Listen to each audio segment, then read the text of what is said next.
নমস্কার। শ্রী শ্রী রামকৃষ্ণ লীলা প্রসঙ্গ। ওম স্থাপকায় চ ধর্মস্ব সর্বধর্ম স্বরূপিণে অবতার বরিষ্ঠায় রামকৃষ্ণায় তে নমঃ। শ্রী শ্রী রামকৃষ্ণ লীলা প্রসঙ্গ, প্রথম ভাগ, ষষ্ঠ অধ্যায়, বাল্যকথা ও পিতৃবিয়োগ।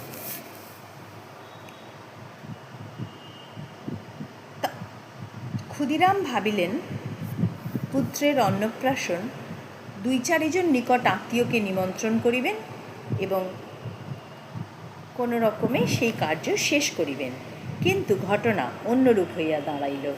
তাহার পরম বন্ধু গ্রামের জমিদার শ্রীযুক্ত ধর্মদাস লাহার গুপ্ত প্রেরণায় পল্লীর প্রবীণ ব্রাহ্মণ সজ্জনগণ আসিয়া তাহাকে সহসা ধরিয়া বসিলেন।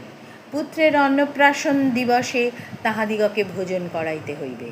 তাহাদিগের ঐরূপ অনুরোধে শ্রীযুক্ত ক্ষুদিরাম আপনাকে বিশেষ বিপন্ন জ্ঞান করিলেন, কারণ পল্লীর সকলেই তাহাকে বিশেষ শ্রদ্ধা ভক্তি করিতেন। এখন তাহাদিগের মধ্যে কাহাকে রাখিয়া কাহাকে আমন্ত্রণ করিবেন তাহা তিনি ভাবিয়া পাচ্ছিলেন না। আবার তাহাদিগের সকলকে বলিতে তাহার সামর্থ্য কোথায়? সুতরাং যাহা করেন রঘুবীর বলিয়া তিনি শ্রীযুক্ত ধর্মদাসের সহিত পরামর্শ করিয়া ওই বিষয় স্থির করিতে আসিলেন এবং বন্ধুর অভিপ্রায় বুঝিতে পারিয়াই তাহারই উপর উক্ত কার্যভার প্রদানপূর্বক গৃহে প্রত্যাগমন করিলেন।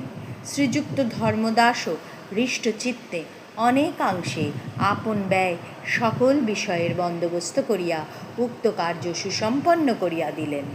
আমরা শুনিয়াছি, ওইরূপে গদাধরের অন্নপ্রাশন উপলক্ষে পল্লীর ব্রাহ্মণ ও ব্রাহ্মণেতর সকল জাতি শ্রীযুক্ত ক্ষুদিরামের কুটিরে আসিয়া রঘুবীরের প্রসাদ ভোজনে পরিতৃপ্ত হইয়াছিলেন এবং সেই সঙ্গে অনেক দরিদ্র ভিক্ষুকও ঐরূপ পরিতৃপ্তি লাভ করিয়া তাহার তনয়ের দীর্ঘজীবন ও মঙ্গল কামনা করিয়া গিয়াছিল।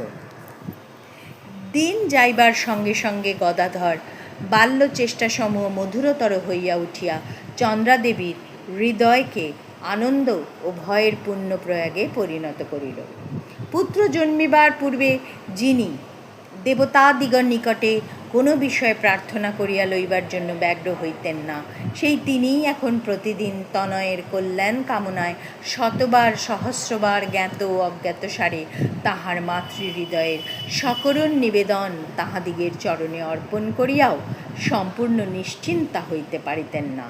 ওইরূপে তনয়ের কল্যাণ ও রক্ষণাবেক্ষণ শ্রীমতী চন্দ্রার ধ্যান জ্ঞান হইয়া তাহার ইত্যপূর্বের দিব্য দর্শন শক্তিকে যেন এখন ঢাকিয়া ফেলিবে, একথা সহজে বুঝিতে পারা যায়। তথাপি ওই শক্তির সামান্য প্রকাশ তাহাতে এখনও মধ্যে মধ্যে উপস্থিত হইয়া তাহাকে কখনো বিস্ময় এবং কখনো বা পুত্রের ভাবী অমঙ্গল আশঙ্কায় পূর্ণ করিত। ওই বিষয়ক একটি ঘটনা, যাহারা আমরা অতি বিশ্বস্ত সূত্রে শুনিয়াছি, এখানে বলিলে পাঠকের পূর্বোক্ত কথা সহজে বুঝিতে পারিবেন। ওম শান্তি শান্তি শান্তি।